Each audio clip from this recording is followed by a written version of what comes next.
Komunikasi adalah proses penyampaian informasi, gagasan, pikiran, atau perasaan dari suatu pihak ke pihak lain dengan tujuan untuk mencapai saling pengertian. Selanjutnya ada pentingnya komunikasi di dunia kerja. Yang pertama, peningkatan kolaborasi tim. Yang kedua, pencegahan kesalahpahaman dan konflik. Yang ketiga, peningkatan produktivitas. Yang keempat, pembangunan hubungan kerja yang positif dan loyalitas karyawan.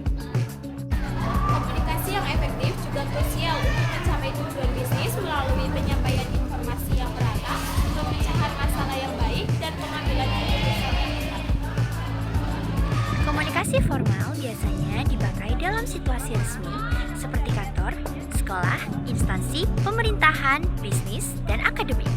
Jenis-jenis formal bisa dilihat dari bahasa formal, menggunakan tata bahasa baku, tidak disingkat, sopan. Contohnya, dengan hormat, saya ingin mengajukan permohonan izin. Komunikasi informal biasanya dipakai dalam situasi santai atau sehari-hari, seperti dalam keluarga, teman, media sosial, dan lainnya. Jenis-jenis informal, bahasanya informal, memakai bahasa gaul, singkatan, dan santai. Contohnya, besok jadi nongkrong nggak? Komunikasi informal biasanya terjadi di chat, obrolan santai, dan cerita sehari-hari. Komunikasi secara lisan dilakukan dengan ucapan langsung. Jenis-jenisnya seperti percakapan sehari-hari, wawancara, diskusi atau rapat, ceramah atau pidato, telepon atau voice call. Kemudian, komunikasi secara tertulis disampaikan lewat tulisan atau simbol.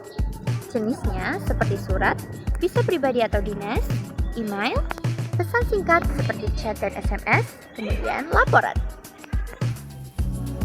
Komunikasi internal adalah proses penyampaian suatu informasi, gagasan, atau pesan yang terjadi di dalam suatu organisasi, terjadi antara pihak atasan dan bawahan maupun sesama anggota organisasi lainnya. Komunikasi eksternal adalah proses penyampaian informasi, gagasan, atau pesan yang dilakukan oleh organisasi kepada pihak di luar organisasi seperti pelanggan, pemerintah, masyarakat, atau mitra kerja. Nah, jadi teman-teman, ada beberapa contoh penerapan komunikasi dalam lingkungan kantor atau bisnis. Pertama, ada briefing tim harian. Kedua, ada rapat rutin. Ketiga, ada email yang jelas dan singkat. Keempat, ada presentasi terstruktur. Kelima, ada bahasa tubuh. Dan keenam, ada nada bicara. Ketujuh, ada diskusi dan umpan balik. Nah, jadi teman-teman, peranan komunikasi dalam lingkungan kantor maupun bisnis sangatlah penting dalam menjadi kunci kelancaran komunikasi antar pegawai, atasan, maupun dengan klien.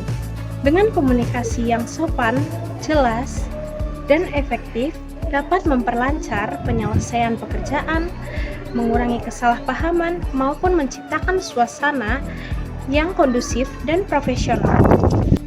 Dengan komunikasi yang baik, tujuan bisnis dapat dicapai dengan mudah dan kerjasama akan tetap harmonis.